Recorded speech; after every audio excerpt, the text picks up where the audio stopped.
I wish I could tell you I know the path forward. I don't.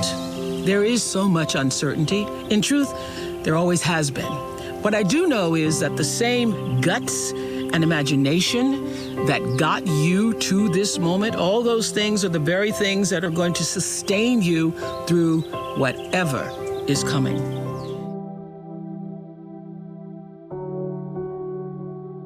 Hello, everyone. I know you may not feel like it, but you are indeed the chosen class for such a time as this, the class of 2020. You're also a united class, the pandemic class that has the entire world striving to graduate with you.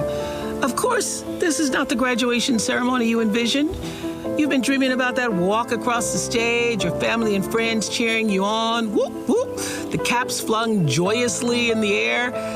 But even though there may not be pomp because of our circumstances, never has a graduating class been called to step into the future with more purpose, and vision, passion, and energy, and hope.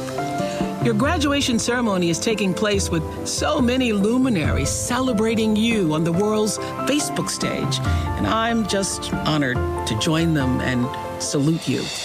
You know, the word graduate comes from the Latin gradus, meaning a step toward something. And in the early 15th century, graduation was a term used in alchemy to mean a tempering or refining. Every one of us is now being called to graduate, to step toward something, even though we don't know what. Every one of us is likewise now being called to temper the parts of ourselves that must fall away, to refine who we are, how we define success, and what is genuinely meaningful. And you, the real graduates on this day, you will lead us. I wish I could tell you I know the path forward. I don't. There is so much uncertainty. In truth, there always has been. What I do know is that the same guts and imagination that got you to this moment, all those things are the very things that are going to sustain you through whatever is coming. It's vital that you learn, and we all learn, to be at peace with the discomfort of stepping into the unknown. It's really okay to not have all the answers. The answers will come for sure if you can accept not knowing long enough to get still and stay still long enough for new thoughts to take root in your more quiet, deeper, truer self. The noise of the world drowns out the sound of you. You have to get still to listen. So can you use this disorder that COVID-19 has wrought? Can you treat it as an uninvited guest that's come into our midst to reorder our way of being? Can you, the class of 2020, show us not how to put the pieces back together again, but how to create a new and more evolved normal, a world more just, kind, beautiful, tender, luminous, creative, whole? We need you to do this, because the pandemic has illuminated the vast systemic inequities that have defined life for too many for too long. For poor communities without adequate access to health care, inequality is a pre-existing condition.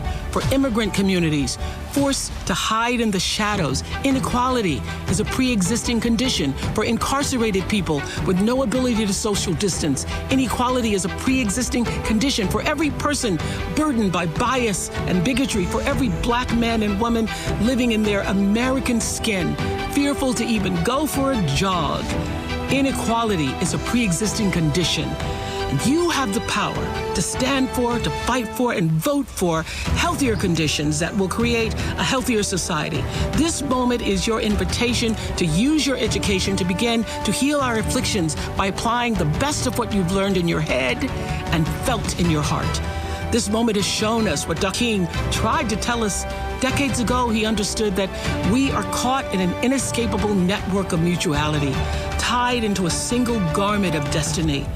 That's what he said. Whatever affects one directly affects all indirectly. If humanity is a global body, every soul is a cell in that body. And we are being challenged as never before to keep the global body healthy by keeping ourselves healthy in mind, in body, and spirit. As all the traditions affirm, the deepest self-care is at once caring for the human family. And we see this so clearly with essential workers. Look who turns out to be essential. Teachers, your teachers, healthcare workers, of course, the people stocking grocery shelves, the cashiers, the truck drivers, food providers, those who are caring for your grandparents, those who clean the places where we work and shop and carry out our daily lives. We are all here because they, at great and profound risk, are still providing their essential service. What will your essential service be? What really matters to you? The fact that you're alive means you've been given a reprieve to think deeply about that question. How will you use what matters in service to yourself, your community, and the world? For me, it's always been talking and sharing stories. For you, well, that's for you to discover.